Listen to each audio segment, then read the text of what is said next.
Did Adam and Eve really eat an apple? What the Bible actually says.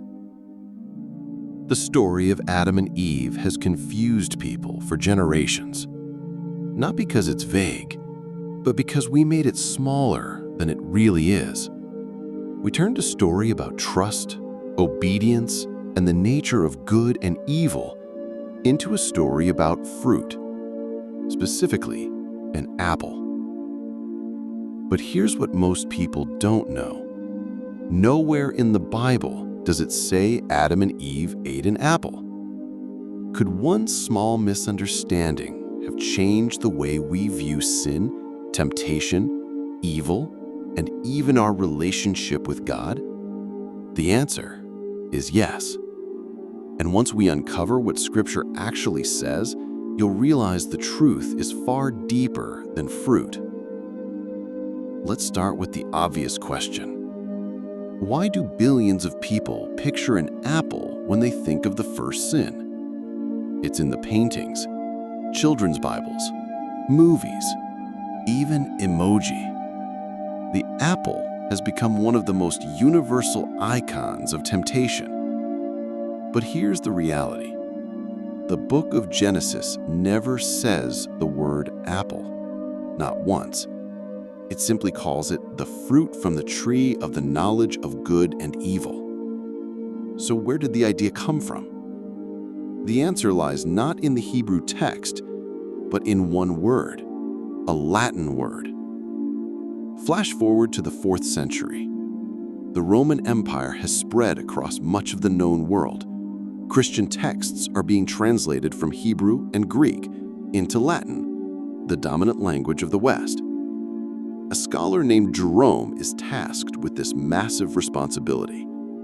He creates the Latin Vulgate, the first complete Latin Bible. It's influential, historical, but it contains one tiny overlap that rewrites a mental image for centuries. In Latin, the word for evil is malum, but the word for apple is also malum. Same spelling, same pronunciation. So when Jerome writes the knowledge of good and malum, later church thinkers and artists begin associating that malum with apples. Now imagine this imagery placed in paintings all over Europe, reinforced in sermons, writing, and storytelling. Add in post-Renaissance poets and preachers. By the time the printing press arrives, the fruit of the fall is now an apple. Not because the Bible said it, because tradition shaped it. Okay, so it's not an apple. But does it really matter? It does. And here's why. Because the more we focus on what they ate, the less we understand why they ate it. And that's the real story. We've reduced one of the most defining moments in the human story into a moment of poor snack choice. The apple distracts us. It conditions us to think sin starts by breaking food rules, instead of recognizing that the problem was spiritual. The Bible's message is not about what kind of fruit was eaten. It's about the root of rebellion, what human beings chose in that moment and what we still choose today. In Genesis 2:9, we're introduced to the Garden of Eden. It's not a fantasy. It's described as real, tangible, geographically located between rivers. And in that garden, God places two special trees. One is the tree of life, the other, the tree of the knowledge of good and evil. And in Genesis 2:16-17, God gives a clear command. You may freely eat of every tree in the garden, but of the tree of the knowledge of good and evil you shall not eat. For on the day you eat of it, you shall surely die. One command, not 10, not a list of religious duties, just one line. At the center of that garden is not restriction, it's trust. God didn't prohibit the tree to withhold wisdom. He prohibited it to protect something holy, a dependence on his voice. But then the serpent speaks. Did God really say? And just like that, confusion enters creation. He doesn't offer destruction. He offers empowerment without obedience. You will not surely die. God knows that when you eat of it, your eyes will be opened. You will be like God. It's not just a lie, it's flattery. And under its power, Eve looks again at the tree. And this is what she sees.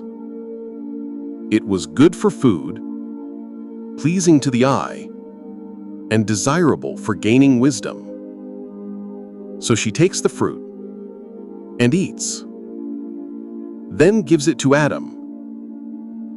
He eats, and instantly their eyes open. Their innocence collapses. Shame enters the story for the first time in human history. But again, no apple, just fruit. Now we have to ask, if the fruit isn't defined, could it actually mean something more? Let's go deeper. This tree is not mystical or magical. It's meaningful. It stands as a physical representation of a spiritual decision. The knowledge of good and evil wasn't a shortcut to intelligence. It was an invitation for humans to define morality without God. To say, I will decide what's right and wrong. I don't need to be told. I don't need to trust the one who made me. This is the heart of sin. Not theft, not lying, not even outward rebellion. Sin begins long before actions. It begins in the whisper, I know better than God. And that's the moment Adam and Eve died. Not physically immediately, but spiritually. Their relationship to God was ruptured, their connection severed. Not because they ate the wrong fruit, but because they chose the wrong foundation. They chose independence over intimacy. And that sin has never left the human heart. We are still doing it every single day. Culture today is obsessed with redefining good and evil. We shift moral standards. We rewrite truth based on what we feel. We reshape scripture to fit our emotions. But look closely, it's the same tree. It just has digital roots now. Social media, culture wars, personal truth.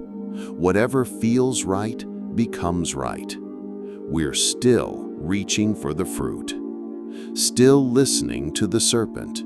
Did God really say?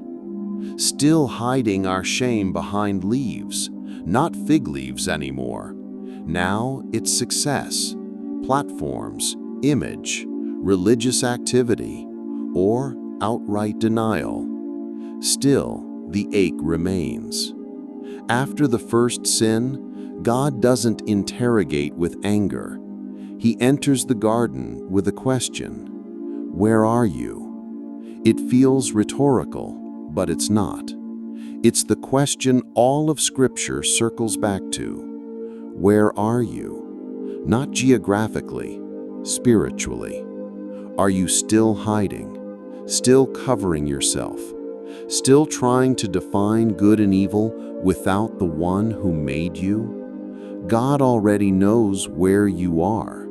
The question is, do you? Even in that moment, after the fall, God is already working on a way back. In Genesis 3:15, God delivers a promise hidden inside a curse. Speaking to the serpent, he says, I will put hostility between you and the woman, and between your offspring and hers. He will crush your head, and you will strike his heel." That is the first prophecy of Jesus. God already had a rescue plan. A second Adam would come, born of a woman. He wouldn't bite the fruit. He'd carry the cross. He wouldn't hide from temptation. He'd overcome it. Where the first Adam brought death, the second would bring life. If the first tree brought ruin, the second tree, the cross, brought redemption. And suddenly, the pattern becomes clearer. In Eden, a lie was believed. On the cross, truth was fulfilled. In Eden, they reached for something forbidden. On the cross, Jesus offered himself freely. In Eden, humans tried to become like God. But on Calvary, God became man. Two trees. One broke the world, one restored it. The question today isn't, was it an apple? The question today is, which tree do you live from? So no, Adam and Eve never ate an apple. But they did make a choice, and every day, so do you. God isn't asking what you've done. He's asking the same question he asked that first day. Where are you? Are you still chasing the wrong fruit? Or are you ready to return? You don't have to clean yourself up first. You don't need fig leaves of religion or performance. You just need a deeper yes. A yes to his voice instead of the serpent's whisper. A yes to the second tree instead of the first. If this message stirred something in you, don't ignore it. Don't scroll past. This isn't just a Bible story. This is your story, and the next move is yours.